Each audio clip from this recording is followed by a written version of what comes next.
Most medical students believe that if they just work harder, they'll automatically achieve top ranks. They push themselves to study longer hours, drink more coffee, pull all-nighters, and live in a constant state of burnout. And yet, when the results come, they're shocked to see that despite all that sacrifice, someone else, someone who didn't seem half as stressed, has outperformed them by a mile. That someone is the topper. Now here's the part most students never dare to accept. It's not because the topper is naturally smarter than them. Intelligence, in the pure IQ sense, plays a much smaller role than you think. The truth is, the topper has cracked a code, a study method so efficient it multiplies their learning speed while others are stuck wasting energy on methods that barely work. And here's where the psychological trap comes in. You've been conditioned since school to believe that more hours equals more results. Teachers, parents, even peers unknowingly fed you the hard work equals success myth without ever teaching you the difference between hard work and effective work. So now, when you see someone studying only half the time you do, yet scoring twice as high, your brain refuses to accept that they simply know something you don't. What if I told you that 90% of what you've been taught about studying is designed for the average student to keep them moving slowly, memorizing in the least efficient way, and drowning in useless repetition? Think about it. Schools and universities aren't built to create geniuses, they're built to maintain the system. If every student learned how to absorb information 10 times faster, how would the grading curve even work? Someone had to be at the top, and someone at the bottom. This secret method that toppers use isn't magic. It's not about spending thousands on courses or buying fancy note-taking software. It's about flipping your learning approach on its head, cutting away the fat, the wasted hours, the false sense of productivity, and replacing them with mental techniques so sharp, they force your brain into hyper-absorption mode. This is the mental state where every page you read actually sticks, where recall feels natural, and where you can predict questions before they're even asked. But here's the thing. Once you hear it, you can't unhear it. This method rewires how you view learning forever. You'll start noticing how others around you are wasting their time, rereading notes that never stick, and doing the same study rituals that keep them stuck in mediocrity. You'll almost feel sorry for them, almost.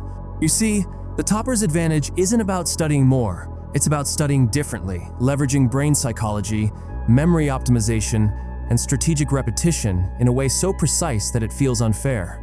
That's why most toppers stay quiet about their real methods. The moment everyone starts using them, the playing field changes, and they lose their edge. So, before we dive into this, I'll warn you what you're about to hear will shatter the way you think about studying. You'll start questioning every single study tip you've been told since childhood. And once you start using this, you won't just study faster, you'll feel a shift in how your brain processes information. Because the difference between a good med student and a topper isn't intelligence, luck, or even talent. It's method. And once you have the topper's method, you stop competing, you start dominating. Step 1. The reversal mindset.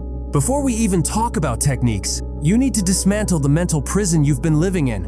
Most students think, I just need to try harder. But here's the uncomfortable truth. Trying harder with the wrong method is just digging yourself deeper into the pit. Toppers reverse the learning process. Instead of starting with notes, they start with outcome prediction. They ask, what will actually be tested, and in what form? Then, they design their study sessions backward from that point. It's not laziness, it's precision. Imagine you're building a house. Would you start stacking bricks before even deciding where the walls should be? But that's exactly what most students do. They dump hours into random reading without first identifying the high-yield points that exams are designed to test. Why does this work so well? Because your brain is a prediction machine. It absorbs and retains information better when it knows why it's learning something and how it will be used. When you start with the exam endpoint in mind, your brain naturally filters out low-value material and prioritizes only what matters. This single shift, starting from the result and working backward cuts study time by 50% before you even touch your pen. Step 2. The first exposure trap. Most students waste their first reading of a topic. They go through it slowly, highlighting as they go, pretending to understand. But toppers know that the first exposure is never about mastery, it's about building a mental map. Here's the trick. During your first pass, you move fast. You're not memorizing, you're scanning for structure. You're building a skeletal framework in your head so that the second pass has something to hang the details on. Why does this matter? Because the human brain doesn't store isolated facts. Well, it stores connections. If you dump raw information into your head without a framework, you'll forget it in 48 hours.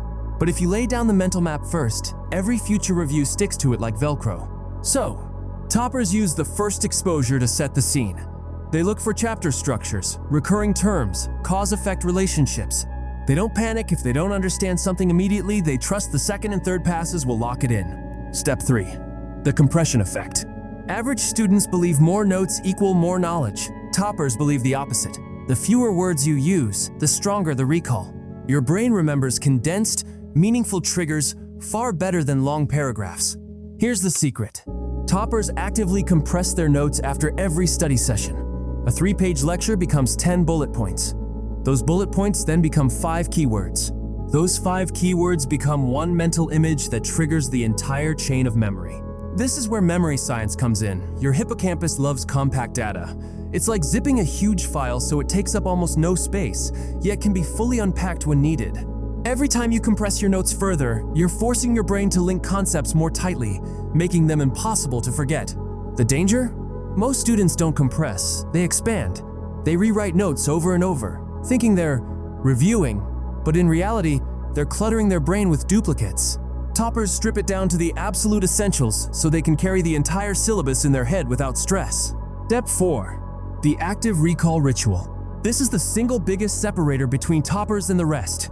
Average students reread their notes and feel familiar with the material, mistaking that familiarity for mastery.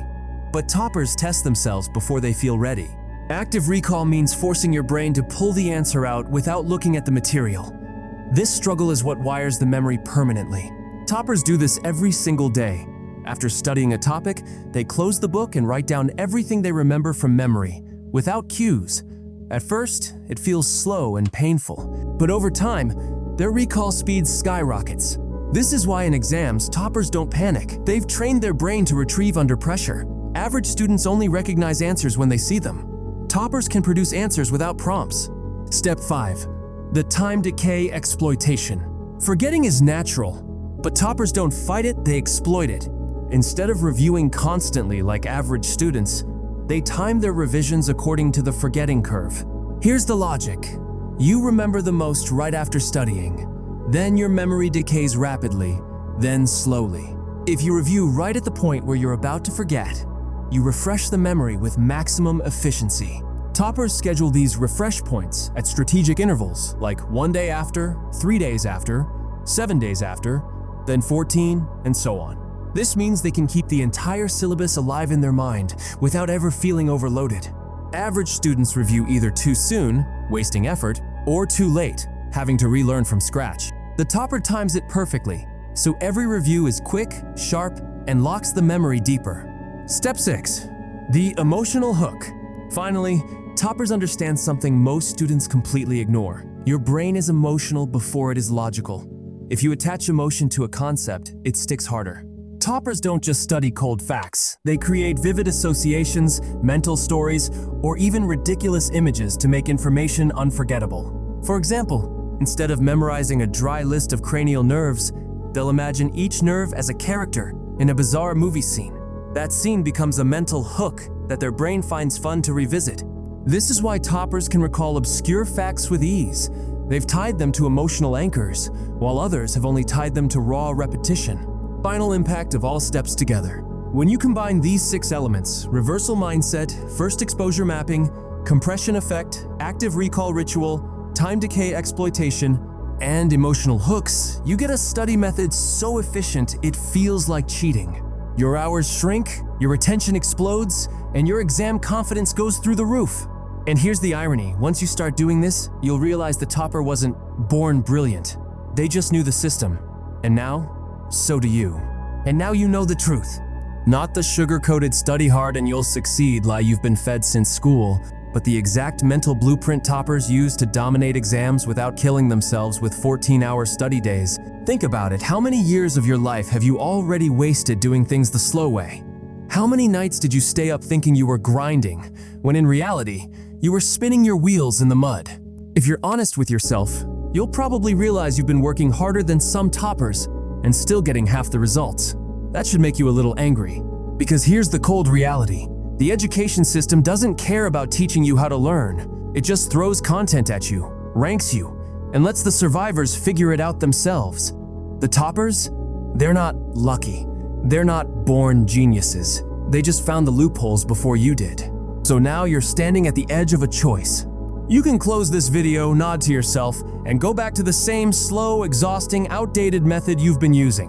Or you can take what you've just learned, apply it relentlessly for the next 7 days, and see for yourself how different your brain feels when it's finally working at full speed.